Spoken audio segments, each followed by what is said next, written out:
세종시 이전 기관 직원들의 정착을 돕기 위해서 아파트 분양 때 특혜를 주는 제도죠. 특별 공급 제도, 이른바 특공이 논란의 중심에 섰습니다. 자격이 안 되거나 의심스러운 기관까지 혜택을 주는 등 각종 문제가 불거지면서 제도 개선에 대한 목소리가 커지고 있습니다. 조태현 기자의 보도입니다. 2003년 관세청 직속기관으로 설립된 관세평가분류원. 설립 이후 쭉 대전에서 활동하다 지난 2015년 세종 이전을 추진하며 청사까지 지었습니다. 하지만 이전 대상 자체가 아니었고 결국 청사는 유령 건물로 전락했습니다. 문제는 이 과정에서 관평원 직원 10명 가운데 6명꼴로 특공을 통해 세종시 아파트를 분양받았다는 점입니다. 무리하게 이전을 추진한 이유가 특공 아파트 때문 아니냐는 의혹이 제기되는 배경입니다. 관평원만의 문제는 아닙니다.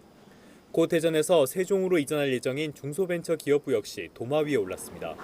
소속 공무원에게 특공 자격이 부여되는데 기존 사무실에서 세종시까지 승용차로 30분 거리에 불과해 꼭 이전할 이유가 없다는 겁니다.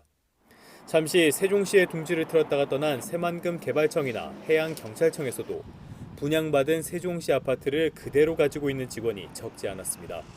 심지어 국토교통부 장관조차도 공무원 특공 논란에선 자유롭지 못할 정도입니다. 이제 결과적으로 이제 거기서 제가 실제 이제 거주를 하지 못하게 됐고 매각을 하게 됐는데 그 사이에 이제 또 매각 차익이 또 생기게 되고 그리고 국민들께서 생각하시는 그런 선에서 본다면은 이 부분도 굉장히 불편하게 느끼시리라고 저도 생각을 하고요. 공무원 특공 제도는 세종시로 이전하는 기관 직원을 돕기 위해 도입됐습니다. 일반 분양보다 경쟁률이 낮은데 취득세도 줄여주고 최근까진 실거주 의무조차 없었습니다.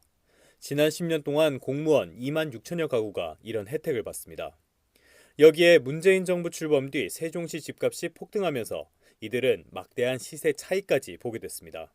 그들에게 그 주거 안정을 꾀하고 직주 근접을 위해서 하는 건데 이런 과정에 이주하지 않으면서 전월세를 놓거나 매각 차익을 누리기 위해서 매매를 했다면 이건 당연히 환수 조치하거나 처벌을 받아야 마땅하다고 생각합니다. 부동산 대란 속 상대적 박탈감을 부채질하는 공무원 특별 공급제도. 이번에야말로 제 식구 감싸기가 아닌 대대적인 제도 수술에 나서야 한다는 지적이 나옵니다. YTN 조태현입니다.